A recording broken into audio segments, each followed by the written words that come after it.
Hello বন্ধুরা, কেমন আছো সবাই? চলে এলাম আজকে আবার তোমাদের সাথে একটা নতুন সিনেমার গল্প নিয়ে। আজকে আমি তোমাদের সাথে যে সিনেমাটার গল্প করব, সিনেমাটার নাম হচ্ছে বনমাস।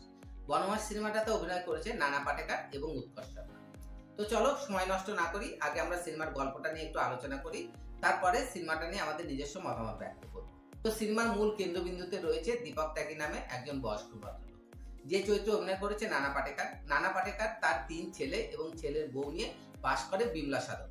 বিমলা সদনের নামকরণ করা হয়েছিল তার স্ত্রী বিমলার নামে। বিমলা চরিত্রে অভিনয় করেছিল খুশবু। খুশবু অ্যাকচুয়ালি দক্ষিণ ভারতীয় অভিনেত্রী। সে অনেকদিন পরে হিন্দি সিনেমাতে অভিনয় করলো, তবে এই সিনেমাতে তার কোনো সিগনিফিকেন্ট ক্যারেক্টার নেই।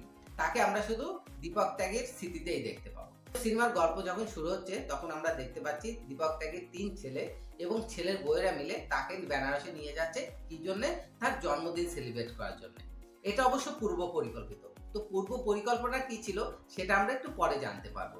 তো আমরা দেখতে পাচ্ছি তাকে বেনারসে নিয়ে যাওয়া হচ্ছে এবং বেনারসে তাকে ফেলে রেখে তারা সেখান থেকে পালিয়ে আসে। দীপক ত্যাগীকে রেখে তার ছেলে বউরা যখন পালিয়ে আসে তখন তার কাছ থেকে তার সমস্ত ডকুমেন্ট, তার জরুরি কাগজপত্র যেগুলো এটা প্রমাণ করবে যে সে দীপক ত্যাগী কিংবা তাকে ভবিষ্যতে কোনো রকম হেল্প করবে তার বাড়ি ফিরে আসার জন্য, সেই সমস্ত ডকুমেন্ট তার থেকে চুরি করে নেওয়া হয়। দীপক ত্যাগীর যে 3 ছেলে তাদের নাম সমু, বাবলু এবং ছোটকু। ছোটকুর মধ্যে সামান্যতম ইমোশন যদিও বা বাকি ছিল, সে চেষ্টা করে পরিবারের বাকিদের এগেনস্টে গিয়ে তার বাবাকে হেল্প করার জন্য, কিন্তু সে সেটা করে উঠতে পারে না। তবুও সমস্ত ডকুমেন্ট যখন তার বাবার থেকে লুকিয়ে তার বাবার ব্যাগ থেকে বের করে নেওয়া হয়, সে কিছু টাকা তার বাবার ব্যাগের মধ্যে রেখে দেয়। আরেকটা জিনিস সে তার বাবার ব্যাগের মধ্যে রেখে দেয়, সেটা হচ্ছে তার বাবার ওষুধ। তার বাবা অর্থাৎ দীপক ত্যাগী অ্যাকচুয়ালি ডিমেনশিয়া রোগে আক্রান্ত। তো ডিমেনশিয়া রোগটা কি? ডিমেনশিয়া রোগে যারা আক্রান্ত হয় তারা অ্যাকচুয়ালি বেশিরভাগ জিনিসই ভুলে যায়। কিছু কিছু জিনিস তাদের মনে থাকে এবং তারা যদি কন্টিনিউ ওষুধ খেতে না থাকে তাহলে ধীরে ধীরে তারা সবকিছু ভুলে যেতে থাকে। তো দীপক ত্যাগীকে বেনারসে রেখে তার ফ্যামিলির সমস্ত মেম্বার ফিরে আসে সিমলাতে এবং তারা সিমলাতে ফিরে এসে সবার কাছে এই খবরই ছড়িয়ে দেয় যে তাদের বাবা গঙ্গায় ডুবে মারা গেছে এবং তারা রীতিমতো তাদের মায়ের ছবির পাশে তাদের বাবার ছবি টাঙিয়ে তাতে রীতিমতো মালা লাগিয়ে দেয়, যেটা কিনা আমরা কোনো ব্যক্তির মৃত্যুর পরে করে থাকি। এরপরে আমরা যেটা দেখতে পাই যে বারাণসীতে দীপক ত্যাগী ভিড়ের মধ্যে নিজেকে হারিয়ে ফেলে এবং সে তার ছেলেদের নাম ধরে ডাকতে থাকে। যেহেতু সে ডিমেনশিয়ার প্রবলেম এবং নিজের ওষুধ নিজে খেতে পারে না এবং তাকে যদি সবকিছু মনে করিয়ে দেওয়া না হয় তার কিছু মনেও থাকে না। আর এখানে যেহেতু তার মনে করিয়ে দেওয়ার কেউ নেই আর চারপাশের এত লোকজন দেখে সে আরো বেশি পাজেল হয়ে যায়। তখন সে তার ছেলেদের নাম ধরে ডাকতে থাকে এবং সবাইকে সে ডেকে ডেকে এটা বলতে থাকে যে তার ছেলেরা হারিয়ে গেছে।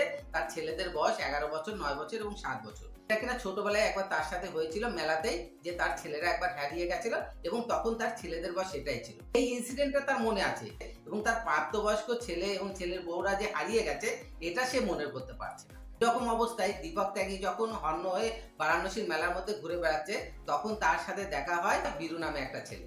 এখানে বীরু চরিত্রে আমরা দেখতে পাবো সিনেমার নায়ক উৎকর্ষ শর্মাকে। তো বীরুর কি কাজ? বীরুর কাজ হচ্ছে বাইরের থেকে যে সমস্ত পর্যটক এবং যে সমস্ত দর্শনার্থী বারাণসীতে আসে তাদের হেল্পার সেজে, তাদের গাইড সেজে তাদের থেকেই সমস্ত কিছু চুরি করে নিয়ে সেখান থেকেই চোপাট হয়ে যায়। আর এক্ষেত্রে বীরুর 2-3 জন সহকারী রয়েছে, তার মধ্যে একজন হচ্ছে রাজপাল যাদব।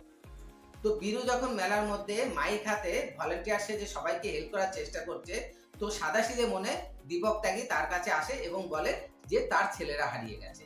বীরু অবশ্য তাকে দেখে একটু আশ্চর্য হয়ে যায়, কারণ দীপক ত্যাগী যথেষ্ট বয়স্ক আর এদিকে সে বলছে তার ছেলেদের বয়স 11 বছর, 9 বছর এবং 7 বছর। বীরু লক্ষ্য করে যে দীপক ত্যাগীর ব্যাগের মধ্যে বেশ কিছু টাকা রয়েছে, যে টাকা কিনা ছোটকু তার বাবার ব্যাগের মধ্যে রেখে গেছিল। তো সেটা দেখার পরে বীরুর লোভ গিয়ে পড়ে ওই টাকাগুলোর উপর এবং সে তখন বলে ঠিক আছে আমি তোমাকে হেল্প করবো, এবং হেল্প করার নামে বীরু তার থেকে টাকাগুলো নিয়ে সেখান থেকে পালিয়ে যায় এবং দীপক ত্যাগীকে একটা আইসক্রিমের দোকানের সামনে বসিয়ে রেখে যায়। এরপরে আইসক্রিমের দোকানদার যখন বুঝতে পারে যে দীপক ত্যাগীকে ঠকানো হয়েছে এবং তারা খুব ভালো করেই বীরুকে চেনে, তখন তারা দীপক ত্যাগীকে পাঠিয়ে দেয় পুলিশ স্টেশনে। পুলিশ স্টেশনে আসার পরে পুলিশ যখন চেষ্টা করে এটা জানার জন্য যে দীপক ত্যাগীর পরিচয় কি, তার কোনো আইডেন্টি কার্ড কিছু আছে কিনা, কিন্তু তারা তো কিছুই খুঁজে পায় না। তখন পুলিশ অফিসাররাও তাকে কোনো রকম হেল্প করতে পারে না। এর মধ্যে পুলিশ স্টেশনে একজন বড় অফিসার সেখানে আসে। এরপরে দীপক ত্যাগীকে সে তার রুমে নিয়ে যায় এবং বলে তাকে হেল্প করবে। পরে সে পুলিশ ইন্সপেক্টরকে বলে যে এই বৃদ্ধ ব্যক্তিকে যে করেই হোক বারাণসীর একটা বৃদ্ধ পুনর্বাসন কেন্দ্র আছে সেখানে পাঠাতে হবে এবং তাকে হেল্প করতে হবে। এরপরে পুলিশ ইন্সপেক্টর একটু বিপদে পড়ে যায় যে দীপক ত্যাগী স্টেশন থেকে যেতে চাইছে না, তো তাকে কি করে সে পুনর্বাসন কেন্দ্রে পাঠানো হবে। এরপর আমরা বীরুকে দেখতে পাই ওই পুলিশ স্টেশনে, সে তার বন্ধু রাজপাল যাদবকে পুলিশ স্টেশন থেকে ছাড়ানোর জন্য এসেছিল। কারণ পুলিশ স্টেশনের যে পুলিশ অফিসার মানে পুলিশ ইন্সপেক্টর তার সাথে বিরুর একটা র্যাপো আছে, সে পুলিশ ইন্সপেক্টরকে টাইম টু টাইম ঘুষ দিয়ে তার প্রয়োজন মতো কাজ করাতে থাকে। বিরুকে দেখার পরেই পুলিশ ইন্সপেক্টরের মাথায় একটা বুদ্ধি আসে, সে বিরুকে বলে এই বৃদ্ধ ব্যক্তি অর্থাৎ দীপক ত্যাগীকে যেন বৃদ্ধদের পুনর্বাসন কেন্দ্রে পৌঁছে দেওয়া হয়। বিরু অবশ্য দীপক ত্যাগীকে দেখেই চমকে যায়, কারণ দীপক ত্যাগীর ব্যাগ থেকে তো সে পয়সা চুরি করেছে। কিন্তু দীপক ত্যাগীর কিন্তু সেই কথাটা মনে নেই এবং সে বুঝতেও পারেনি যে বিরু তার ব্যাগ থেকে টাকা চুরি করেছে। তো বিরু যখন এটা শিওর হয়ে যায় যে দীপক ত্যাগীর থেকে তার কোনো বিপদ নেই, আর বিরুর যে বন্ধু রাজপাল যাদবও তাকে বলে যে আমরা যদি এই বয়স্ক লোককে বৃদ্ধ পুনর্বাসন কেন্দ্রে না পৌঁছে দিই তাহলে পুলিশ আমাদের কারণে অকারণে জেলে পুরতে থাকবে, সেটা আমাদের কাজের পক্ষে সুবিধাজনক হবে না। তো বন্ধুর কথায় বিরু তখন রাজি হয়ে যায় এবং সে দীপক ত্যাগীকে নিয়ে যায় বৃদ্ধ পুনর্বাসন কেন্দ্রে। পুনর্বাসন কেন্দ্রের যে ইনচার্জ সে অ্যাকচুয়ালি দীপক ত্যাগীকে দেখে চিনতে পারে। কিভাবে চিনতে পারে? কারণ ওই ইনচার্জের সাথে দীপক ত্যাগীর ছেলে এবং ছেলে বউরা টাই আপ করে দীপক ত্যাগীকে এখানে রেখে চলে যায়। বিরু তখন ওই ব্যক্তির মুখ থেকে দীপক ত্যাগীর সম্বন্ধে সবকিছু জানতে পারে এবং তার ছেলে এবং ছেলে বউরা তার সাথে কি করেছে এবং কেন তাকে এখানে ফেলে রেখে গেছে সে সম্বন্ধেও বিরু জানতে পারে। এরপরে বিরু যদিও চেষ্টা করে দীপক ত্যাগীকে বৃদ্ধদের সাথে পুনর্বাসন কেন্দ্রে রাখার, কিন্তু দীপক ত্যাগী তাতে রাজি হয় না। দীপক ত্যাগী সেখান থেকে চলে যায়। আর দীপক ত্যাগী যেহেতু একটু অ্যাবনর্মাল অবস্থায় রয়েছে, সে কখন কি করছে না করছে সেটা কিন্তু সবসময় সে বুঝতে পারে না। কখনো সে রেগে যাচ্ছে, কখনো সে ঠান্ডা মাথায় কথা বলছে। তখন সে রেগে যাচ্ছে বিরুর উপরে, বিরু রেগে যাচ্ছে কারণে অকারণে কেন সে একজন বয়স্ক লোকের যাকে সে চেনে না তার রাগ সে সহ্য করবে। আর বিরু যখন রেগে যাচ্ছে আর বিরুর যে ক্রাইম পার্টনাররা রয়েছে তার বিশেষ করে রাজপাল যাদব বিরুকে বোঝানোর চেষ্টা করছে যে এই বুড়োকে যদি আমরা ঠিকঠাক রাখতে না পারি তাহলে কিন্তু পুলিশ আমাদেরকে ডিস্টার্ব করতে পারবে। আর বিরু বাধ্য হয়ে দীপক ত্যাগীর সাথে ভালো ব্যবহার করার চেষ্টা করছে এবং তাকে মানিয়ে নেওয়ার চেষ্টা করছে। তো এখানে একটা কথা বলে রাখা দরকার যে বিরুর কিন্তু মা বাবা নেই। বিরু ছোটবেলা থেকে অনাথ এবং তাকে কেউ না কেউ একটা ডাস্টবিনের কোড়ায় ফেলে রেখেছে। আর তার মা বাবার প্রতি খুব একটা প্রেম ভালোবাসা নেই, সেই জন্য সে দীপক ত্যাগীকে বয়স্ক হলেও ততটা সম্মান সেই মুহূর্তে সে করতে পারছে না। এর মধ্যে আমাদের সিনেমাতে একটা নতুন ক্যারেক্টারের আবির্ভাব হয় আর তার নাম হচ্ছে মিনা। মিনা হচ্ছে অ্যাকচুয়ালি নাচ করে, যে কোনো অনুষ্ঠানে নাচ করে বেড়ায়। আমরা সাধারণত মাঠে ঘাটে এবং খোলা মঞ্চে যে ধরনের অনুষ্ঠান দেখে থাকি সেই ধরনের মঞ্চেরই শিল্পী সে। আর এই মিনার প্রেমে হচ্ছে হাবুডুবু খাচ্ছে বিরু। আর মিনার রয়েছে একজন মাসি যে কিনা মিনাকে কন্ট্রোল করে, অর্থাৎ মিনা তার কথায় ওঠে বসে এবং তার অনুমতি ছাড়া মিনা সহজে কিছু করতে পারে না, যদিও মিনা কিন্তু বিরুকে ভালোবাসে। তো মিনার একটা নাচের অনুষ্ঠানে বিরু যায় এবং বিরু সেখানে দীপক ত্যাগীকেও নিয়ে যায়। তো বিরু সেখানে গিয়ে নাচ গান করে মিনার সাথে এবং আনন্দে উত্তেজিত হয়ে গিয়ে দীপক ত্যাগী একটু নাচা গানা শুরু করে এবং সেখানে সে ফিট হয়ে যায়, মানে সেন্সলেস হয়ে যায়। তাকে সেখান থেকে হসপিটালাইজ করানো হয় এবং হসপিটালাইজ করানোর পরে বিরু, মিনা এবং অন্যান্য সবাই জানতে পারে যে দীপক ত্যাগী অ্যাকচুয়ালি কি ধরনের সমস্যায় ভুগছে, অর্থাৎ তার রোগ কি। তার রোগের নাম হচ্ছে ডাইমেনশিয়া, যার জন্য সে সবকিছু ভুলে যায় এবং তার কোনো কিছু মনে থাকে না। দীপক ত্যাগীর এই অবস্থা দেখে সবার মনে সহানুভূতি সঞ্চয় হয়।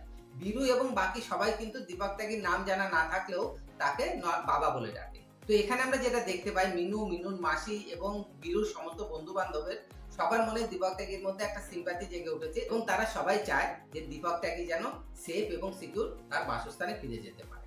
তো এইখানে মিনুর মাসি একটা প্ল্যান করে, সে বিরুকে বলে যে তুই যদি মিনুকে বিয়ে করতে চাস তাহলে এই বাবাকে অর্থাৎ এই বয়স্ক ব্যক্তিকে তার নির্দিষ্ট গন্তব্যে অর্থাৎ তার বাড়িতে পৌঁছে দিতে হবে। বিরু তখন আনন্দের সাথে এই দায়িত্ব নিয়ে নেয়, কারণ এই কাজটা করে দিতে পারলে মিনুকে সে বিয়ে করতে পারবে। সে তখন তার পরিচিত এক ব্যক্তি যার নাম কুন্দন তাকে দায়িত্ব দেয় দীপক ত্যাগীকে একটা নির্দিষ্ট ঠিকানায় পৌঁছে দেওয়ার জন্য। কিছুক্ষণ পরে আমরা দেখতে পাই বিরু তার বন্ধু বান্ধব নিয়ে হাজির হয়ে গেছে মিনুকে বিয়ে করার জন্য এবং সেইখানে মিনু এসে উপস্থিত হয় এবং মিনু বিরুকে বলে যে তুই যার হাতে বাবাকে অর্থাৎ দীপক ত্যাগীকে হ্যান্ড ওভার করেছিস গন্তব্যে পৌঁছে দেওয়ার জন্য, সে তাকে একটা কিডনি চক্রের হাতে বিক্রি করে দিয়েছে। বিরু তখন বুঝতে পারে যে সে নিজের দায়িত্বটা না নিয়ে অন্য কাউকে কাজটা করানোর চেষ্টা করেছে এবং সেটা একটা বড়সড় বান্ডেল করে ফেলেছে। বিরু তখন প্রথমে কুন্দনকে পাকড়াও করে এবং কুন্দনের হাত থেকে কিডনি চক্রের অ্যাড্রেস বের করে এবং সেখানে গিয়ে সে বুড়ো বাবা অর্থাৎ দীপক ত্যাগীকে আবার উদ্ধার করে নিয়ে আসে এবং সে নিজে দায়িত্ব নেয় যে তারা সবাই মিলে এবার যাবে এবং দীপক ত্যাগীকে তার নির্দিষ্ট গন্তব্যে তার বাড়িতে পৌঁছে দিয়ে তারপরে তারা ফিরে আসবে এবং তারপরে সে মিনুকে বিয়ে করবে। এদিকে আমরা দেখতে পাই যে রেভিনিউ বোর্ড থেকে একজন অফিসার বিমলা সদনে অর্থাৎ দীপক ত্যাগীর বাড়িতে আসে তার ফ্যামিলির সাথে দেখা করার জন্য। তার ফ্যামিলি প্রথমে তাকে দেখে পাত্তা দিতে চায় না, কারণ তারা ভাবে যে সেই ব্যক্তি হয়তো দীপক ত্যাগীর সম্বন্ধে কোনো রকম খোঁজ খবর নিতে এসেছে এবং তাদের মুখ থেকে যদি কোনো রকম বেফাস কথা বেরিয়ে যায় তাহলে তাদের জন্য সেটা বিপজ্জনক হতে পারে। কিন্তু পরে তারা যখন কারণ জানতে পারে সেটা জানার পরে তাদের আনন্দের সীমা থাকে না।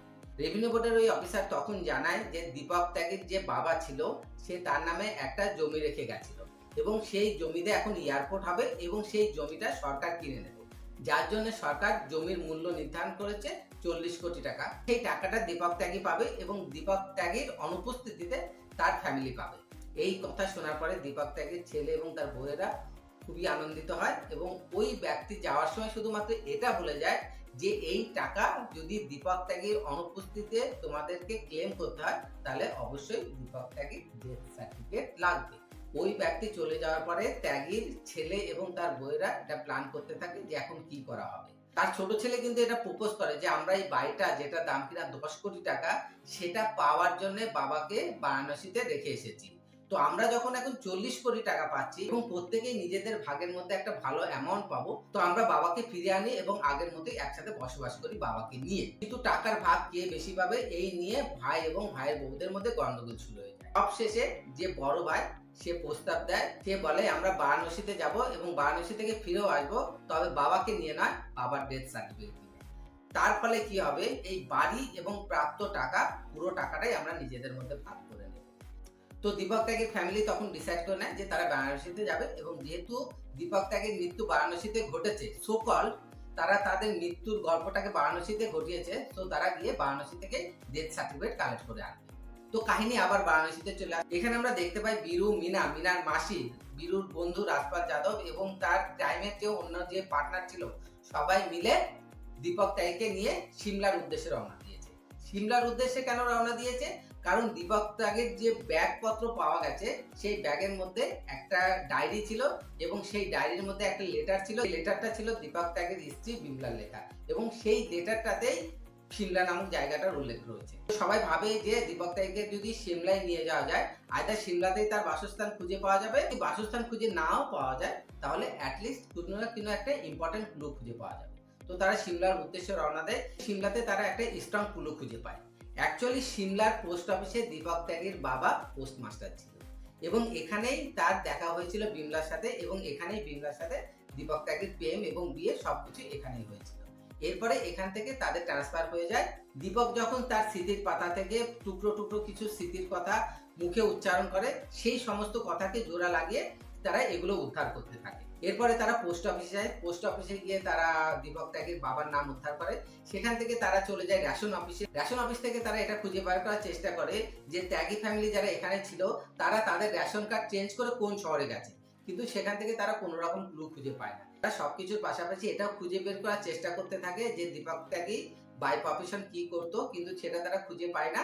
এবং সিনেমার শেষ পর্যায়ে এসে আমরা দেখতে পাই একটা প্রাকৃতিক বিপর্যয়ের মধ্যে বীরুর একজন সহকর্মী একটা পাথরের স্তূপের মধ্যে আটকা পড়ে যাবে এবং সেই সময়ে দীপক ত্যাগী তার বুদ্ধি বলে তাকে সেখান থেকে উদ্ধার করবে। এরপরে সেখানে যখন সরকারি কর্মচারীরা আসবে এবং সরকারি কর্মচারীদের কাজের স্টাইল দেখে বীরু তাদেরকে জানাবে যে আপনারা যে স্টাইলে কাজ করছেন ঠিক সেম স্টাইলে কাজ করে কিন্তু আমাদের বাবা আমার সহকর্মীকে উদ্ধার করেছিল। তখন সরকারি বড় অফিসার তার সাথে গিয়ে দেখা করবে এবং সে যখন তার সাথে গিয়ে দেখা করবে তখন সেই সরকারি অফিসার তাকে রেসপেক্টের সাথে বলবে যে এই ব্যক্তি তার সিনিয়র ছিল এবং তার কাছ থেকে সে সমস্ত কাজ শিখেছে।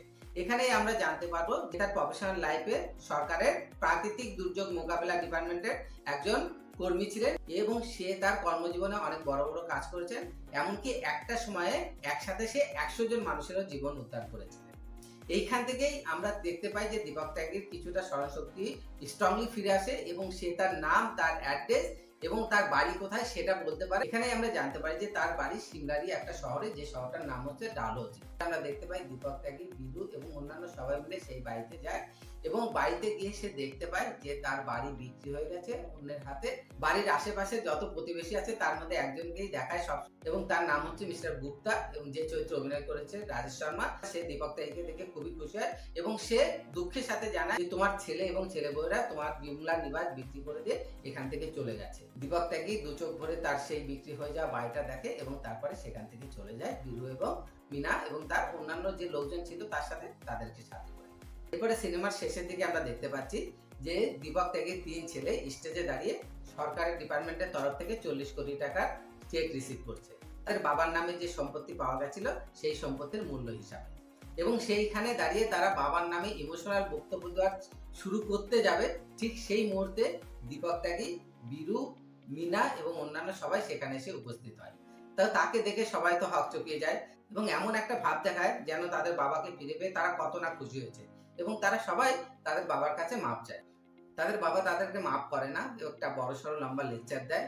সে বলে যে তোমাদের এগুলো করার কোনো দরকার ছিল না, আমি তো কিছুদিন পরে এমনিতেই মরে যেতাম, আমার সমস্ত সম্পত্তি তো তোমরাই পেতে, আর তাছাড়া তোমরা যদি বলতে যে ওই বাড়ি তোমাদের চাই, আমি এমনিতেই দিয়ে দিতাম। তো এই সবকিছু বলার পরে সেই চেকের টাকা সে তার ছেলেদেরকে দিয়ে চলে যায় এবং যাওয়ার সময় তার নাতি নাতিদেরকে বলে যায় যে তোমার বাবারা যা করেছে তোমাদের ভবিষ্যতের কথা ভেবেই করেছে, তোমরা কিন্তু তোমাদের বাবা মাকে ভুল বুঝো না এবং তাদেরকে কষ্ট দিও না।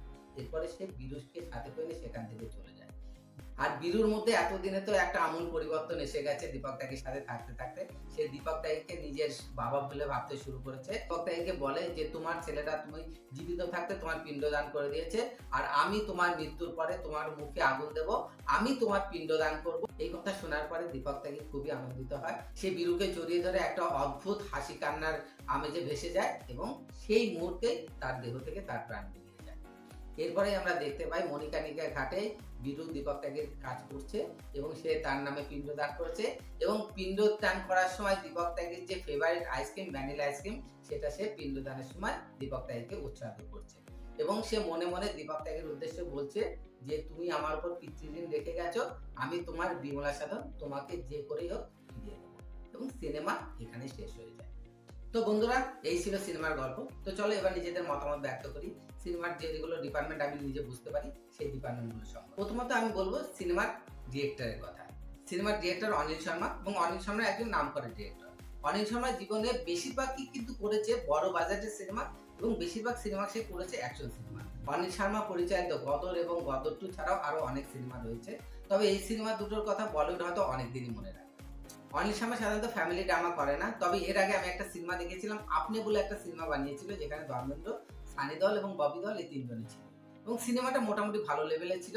সেখানে ফ্যামিলি ড্রামার পাশাপাশি বক্সিং এর একটা ভূমিকা ছিল। এই সিনেমাটার স্ক্রিন প্লে ভালো, স্ক্রিন প্লের মধ্যে কোনো নেগেটিভ ব্যাপার নেই, কিন্তু ব্যাপারটা হলো আজকের দিনে দাঁড়িয়ে এই ধরনের কাহিনী দর্শক ততটা সময় নষ্ট করে দেখবে না। এই কাহিনীটাই যদি আজ থেকে 15-20 বছর আগে অনিল শর্মা সেলুলয়েডের পর্দায় নিয়ে আসতো না, আমি শিওর এই সিনেমাটা হিট করতো। তো এখানে আমি বলবো ডিরেক্টর অনিল শর্মা একটু ভুল করেছে তার কাহিনী নির্বাচন। এই ধরনের কাহিনী না বানিয়ে অনিল শর্মা গত 40 বছর ধরে যে ধরনের কাহিনী নিয়ে সিনেমা বানিয়ে বেশিরভাগ সফলতার মুখ দেখেছে, অর্থাৎ অ্যাকশন ধর্মী সিনেমা, সেই ধরনের কিছু যদি ট্রাই করতো, আমার মনে হয় সেটা অল্প বাজেটের মধ্যে করলেও অনিল শর্মা সফলতার মুখ দেখতে পারত। এবার আমরা বলবো সিনেমার অভিনেতাদের কথা। তো সিনেমার অভিনেতাদের মধ্যে আমরা দুজনের কথা বলবো, তার মধ্যে একজন হচ্ছে নানা পাটেকর আর দ্বিতীয় হচ্ছে উৎকর্ষ শর্মা। তো প্রথমে আমরা নানা পাটেকরের কথা বলবো, কারণ সিনেমার মূল কেন্দ্রবিন্দু, সিনেমার মূল চরিত্র হচ্ছে দীপক ত্যাগী ওরফে নানা পাটেকর। তো নানা পাটেকর বরাবরই বলিউডে আমার প্রিয় অভিনেতা। তার একটাই কারণ, সেটা হচ্ছে তার ডায়লগ ডেলিভারি করার স্টাইল এবং তার লেভেল অফ অ্যাক্টিং। তো নানা পাটেকরের অভিনয় নিয়ে কমেন্ট করার মতো কিছু নেই, কিন্তু সমস্যা হলো সিনেমার গল্প। একজন ভালো অভিনেতা তখনই খুব ভালো অভিনয় করতে পারবে যখন সিনেমার গল্পটা তাকে সঙ্গ দেবে। ডিরেক্টর অনিল শর্মা যে গল্পটা নিয়ে একটা সিনেমা তৈরি করেছে, সেই গল্পটা কিন্তু আজকের দিনের গল্প নয়। আজকের দিনে এই রকম একটা গল্পের সাথে বেশিরভাগ ফ্যামিলি, বেশিরভাগ অডিয়েন্সে কিন্তু রিলেট করতে পারে না। তার উপরে অনিল শর্মা কি করেছে, এই সিনেমাটাকে পুরোপুরি নানা পাটেকরের ক্যারেক্টারের উপর বেস করে তৈরি করেছে। আর নানা পাটেকরকে প্রথম থেকে শেষ পর্যন্ত এমন কোনো ডায়লগ দেওয়া হয়নি তার মুখে যে ডায়লগটা থিয়েটারের বাইরে এসে পাবলিকের মনে থাকে।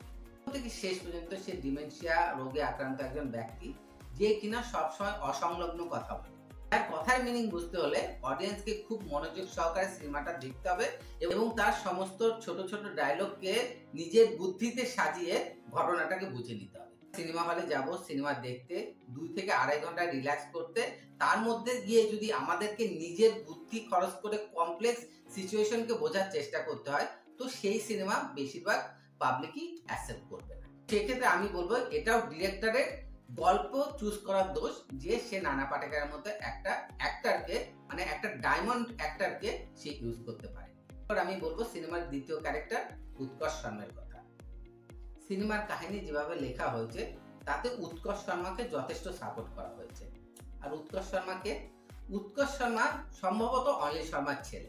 অনিল শর্মা কিন্তু প্রাণপণে চেষ্টা করছে উৎকর্ষ শর্মাকে ক্যামেরার সামনে দাঁড় করিয়ে তার কেরিয়ারটাকে দাঁড় করানো। অনিল শর্মা উৎকর্ষ শর্মাকে দিয়ে জিনিয়াস নামে একটা সিনেমা বানিয়েছে, যেখানে উৎকর্ষ শর্মা সোলো হিরো ছিল। তাকে সাপোর্ট করার জন্য সেখানে মিঠুন চক্রবর্তী ছিল। সিনেমাটা মহা ফ্লপ হয়েছিল। সিনেমাটাতে ভিলেন হিসাবে নওয়াজুদ্দিন সিদ্দিকীকে রাখা হয়েছিল, তবুও উৎকর্ষ শর্মাকে কোনোভাবে বাঁচানো যায়। এই সিনেমাটা সুপার ফ্লপ করেছে। এরপরে অনিল শর্মা নিয়ে এসেছিল তার superhit movie গদরের sequel Ghadar 2। Ghadar 2তে সে তার ছেলে উৎকর্ষ শর্মাকে অনেকটা স্পেস দিয়েছিল এবং পাবলিক দেখেও ছিল। কারণ পাবলিক কিন্তু উৎকর্ষ শর্মাকে দেখতে যায়নি, পাবলিক গিয়েছিল সানি দেওয়ালকে দেখতে, সানি দেওয়াল কিভাবে পাকিস্তানকে হ্যান্ডেল করে সেটা দেখতে, এবং বাধ্য হয়ে তাদেরকে উৎকর্ষ শর্মাকে দেখতে হয়েছিল। গদর 2 সিনেমাটা হিট করার পেছনে 100% ক্রেডিট সানি দেওয়ালেরই ছিল, এবং উৎকর্ষ শর্মার থেকে অনেক বেশি ক্রেডিট ছিল অ্যাজ এ ডিরেক্টর হিসাবে অনিল শর্মা। এছাড়া সিনেমাতে বাদ বাকি যে ক্যারেক্টারগুলো রয়েছে তাদের মধ্যে কেউ সেরকম দাগ কাটতে পারেনি। তো বন্ধুরা, এই ছিল আমার ব্যক্তিগত মতামত। আমাকে যদি এই সিনেমাটাকে রেটিং করতে বলা হয়, আমি শুধুমাত্র নানা পাটেকরের জন্য এই সিনেমাটাকে 5-এর মধ্যে 1 দিতে পারি। আর কোনো ডিপার্টমেন্টে এই সিনেমাটা ভালো হয়। আপনারা যদি সিনেমাটা দেখতে যান তাহলে আমি বলবো এমন অডিয়েন্স যারা কিনা খুব হাই ইমোশনাল ফ্যামিলি ড্রামা পছন্দ করেন, তারাই শুধুমাত্র এই সিনেমাটা দেখার জন্য হলে যেতে পারে। বাকি এই সিনেমাটার মধ্যে কিন্তু আর কিছুই খুঁজে পাওয়া যাবে না। আমার এই রিভিউ এবং এক্সপ্লেনেশনের থেকে আপনারা যদি সিনেমাটা দেখা কিংবা না দেখার ব্যাপারে কোনো একটা কনক্রিট ডিসিশন নিতে পারেন, তাহলে অবশ্যই আমার চ্যানেলটাকে সাবস্ক্রাইব করবেন, লাইক করবেন, শেয়ার করবেন এবং বেল বাটনটাকে প্রেস করে রাখবেন, যাতে করে আমার পরবর্তী সিনেমার রিভিউ এবং এক্সপ্লেনেশন আপনাদের কাছে সবার আগে পৌঁছে যায়। Thank you, have a nice day.